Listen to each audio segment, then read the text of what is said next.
कारण या लहानग्यांच्या समजुतीला जाग येण्याआधीच अनाथ, बेवारस या नावानी त्यांचं बारसं झालंय.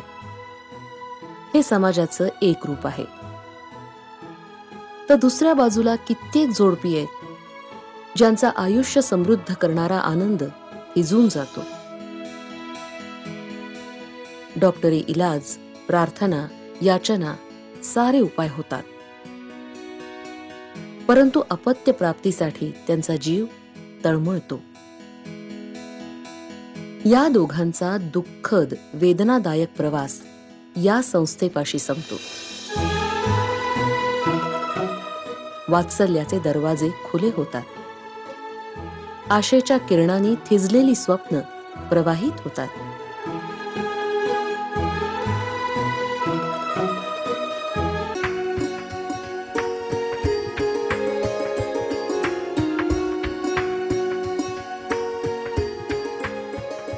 गेल्या 25 वर्षाच्या काळात जवळपास 1000 मुलांना चांगलं घर मिळवून देण्यात वात्सल्याला यश आलंय.